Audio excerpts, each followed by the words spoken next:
కూటమి అధికారంలోకి వచ్చిన 7 నెలల కాలంలో రాష్ట్రంలో 50 కంపెనీలు సుమారు 5 లక్షల కోట్ల పెట్టుబడులు పెట్టేందుకు ముందుకొచ్చాయని ప్రభుత్వ మైనార్టీ సెల్ సలహాదారు ఎంఏ షరీఫ్ తెలిపారు. పశ్చిమ గోదావరి జిల్లా నర్సాపురం టీడీపీ కార్యాలయంలో ఆయన మీడియాతో మాట్లాడుతూ కొత్తగా తీసుకువచ్చిన పెట్టుబడుల వల్ల రాష్ట్రంలో 40,000 మంది నిరుద్యోగులకు ఉపాధి అవకాశాలు దక్కుతాయన్నారు. వైసీపీ నాయకులు విమర్శలు తప్ప కనీసం ఆ కంపెనీ పేర్లను కూడా పలకలేని స్థితిలో ఉన్నారని ఎద్దేవా చేశారు. పవన్ కళ్యాణ్ గారు నేతృత్వంలో కేంద్ర ప్రభుత్వం ప్రధాని సహకారంతో రాష్ట్ర ప్రభుత్వం ఒక మంచి ప్రభుత్వాన్ని మంచి పరిపాలనని అందించడానికి ప్రయత్నం చేస్తుంది. అందులో భాగంగానే మొన్న దావోస్లో జరిగిన వరల్డ్ ఎకనామిక్ ఫోరం ప్రపంచంలో అన్ని పారిశ్రామికవేత్తలు వ్యాపారవేత్తలు దిగ్గజాలు అక్కడికి వస్తాయి. అందులో కూడా రాష్ట్ర పరిస్థితిని దృష్టిలో పెట్టుకుని పెట్టుబడులు సాధించడానికి వెళ్ళిన విషయాన్ని కూడా ఈ సందర్భంగా మనం గమనించవలసిన అవసరం ఉంది.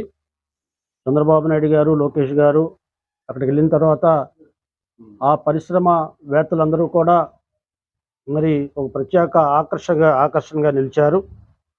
మరి ఆ రకమైన కార్యక్రమాన్ని శ్రీకారం చుట్టడం గతంలో 5 సంవత్సరాలుగా ఈ రాష్ట్రాన్ని విధ్వంసకరమైన పరిపాలన, మరి ఎవరు కూడా పెట్టుబడులు పెట్టడానికి ముందుకు రాని పరిస్థితి. జే ట్యాక్స్ అని పెట్టి ఎవరైతే వాటాలు ఇస్తారో వాళ్ళకే మరి వ్యాపార అవకాశాలు ఇస్తా ఉన్నట్టుగా ఆనాడు ప్రయత్నం చేసి వ్యాపారవేత్తలను ఎవరిని రాకుండా ఉన్న వ్యాపారస్తులను కూడా తరివేసిన చరిత్ర జగన్మోహన్ రెడ్డి గారికి గతంలో ఉంది. ప్రత్యేక పెట్టుబడులు లేవు, పరిశ్రమలు లేవు, ఉద్యోగాలు లేవు, ఉపాధి అవకాశాలు లేకుండా నిర్విరాకం చేసిన విషయాన్ని ఈ సందర్భంగా మనం గమనించాలి. చంద్రబాబు నాయుడు ఆ రకంగా ఐటీ భవిష్యత్తులో యువకులకి బాగా ఉపయోగపడుతున్న ఉద్దేశంతో ఐటీ విద్యని కూడా ప్రోత్సహించి అనేక లక్షల కుటుంబాలకి ఈరోజు ఆయన ఒక విజనరీగా, ముందు చూపు వ్యక్తిగా యువకుల యొక్క జీవితాల్లో ఆనందాన్ని నింపారు. కాబట్టి ఈరోజు కూడా దావోస్లో చంద్రబాబు నాయుడు గారిని, లోకేష్ గారిని చాలా ఆదరంగా పెద్ద పెద్ద కంపెనీలు వాళ్ళతో కలవటం జరిగింది. ఆయనకున్న పరిపాలన దక్షతని, ఆయన వ్యవహరిస్తున్న తీరుతెన్నులకి రాష్ట్రంలో పెట్టుబడులు వచ్చే అవకాశాలు మెండుగా ఉన్నాయి. కేవలం 7 నెలలు అయింది రాష్ట్రంలో అధికారంలో వచ్చి.